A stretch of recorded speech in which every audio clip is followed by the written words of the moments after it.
Hi, everyone. I'm Steve. I'm here with Nicole, the gut girl. How are you doing, Nicole? Good. Thank you for having me. Okay, so Nicole is a holistic nutritionist, and we'll tell you more about how you can reach out to her if you want to follow her on social media as we get going. So, we're going to talk about symptoms of mold toxicity. So, mold toxicity is a bad thing, right? Yeah, it's a terrible thing. And people are around it and they don't even know it's in their home. It's kind of everywhere. So tell us about the symptoms of mold toxicity. So I'm seeing this a ton lately. Almost everybody that I'm running labs on is showing mold toxicity, and they're coming in with a ton of weird symptoms. So, and some are pretty obvious, but some are not so obvious. And those are like peeing a lot. And usually people think of that as a diabetic. So they're kind of going in the wrong direction. But I just noticed that I'm hearing that a lot from my mold people. So I did some research, and that is a symptom of mold toxicity. The cravings can get out of control because what's happening is the mold is off gassing and creating a yeast like, well, it is creating yeast. And so that's creating different kind of cravings that you wouldn't normally have. Mood changes, anxiety, depression, and mood swings for no apparent reason. You're just not that type of person, and all of a sudden you're extremely moody. That can be mold in your system. Joint stiffness and brain fog, huge. I always ask people when they say, I have joint pain, is that an injury? Did that just come on? All of that kind of stuff. Of course, digestion issues. And I don't know that a lot of people correlate that together, that their digestion issues like bloating, gas, those kind of things can be from mold. But what it's doing is it is hiking up your A1C, your blood sugar levels, and it's causing you to eat different things that you wouldn't normally eat, can cause it's bacteria in the gut. So that's causing a problem. One of the classic symptoms of it, though, is like sinus infections, repeat sinus infections, wheezing, asthma, coughing. Those kind of things are pretty classic for a mold toxicity. But another thing is rashes, skin rashes, eczema, hives, dermatitis, unexplained itching. I have a ton of people come to me and they're like, I itch all over and it's so weird. Usually a mold toxicity. Okay, so you need a detox, right?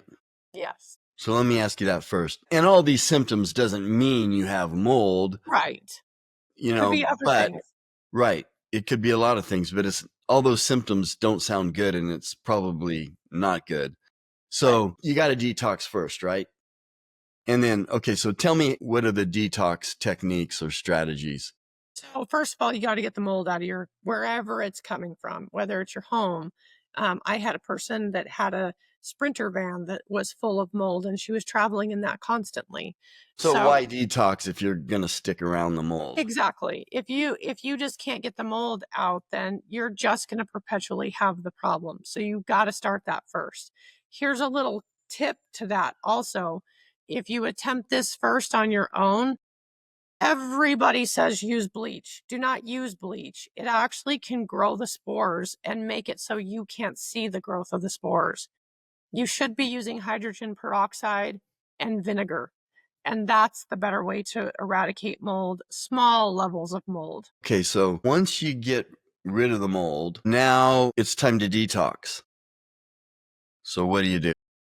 So this kind of depends on what molds you have. If you have a black mold, if you have candida, if you have, those kind of things, almost all of my protocols have a little bit of difference in them depending on what's going on.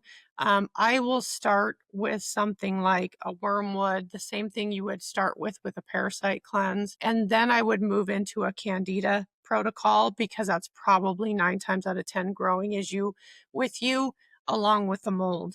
But all of those protocols are going to be a little bit different. It's the symptoms you want to kind of pay attention to so that I can go in a strategic fashion to do a protocol properly for you.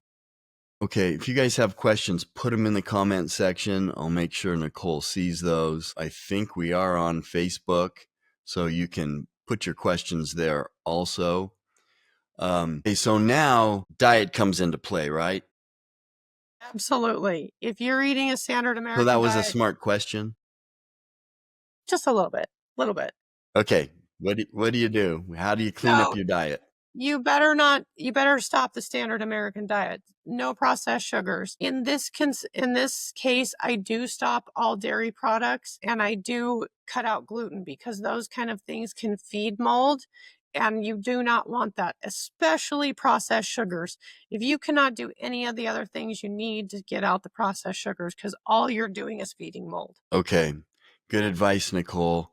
So anything that you would add? The only thing that I would add is if you have mold, you probably have parasites, and that's a whole other discussion. But be sure that you're checking for both when you're doing something like this. Okay, so Nicole, if people want to reach out to you, they want to find out more about what you're doing, how do they do that? How do they get a hold of you? How do they follow you on social media? You can follow me. I'm almost on every platform, and I'm the Gut Girl at the Gut Girl NV on social media platforms. You can reach me at the email of thegutgirl1@gmail.com and talk about your condition and see if we want to schedule an appointment. And I will offer $100 off the package of coming to see me if you mention this video. That's right. Wow, you're really nice. A little bit. All right, Nicole, thanks for being with us. Thanks for having me.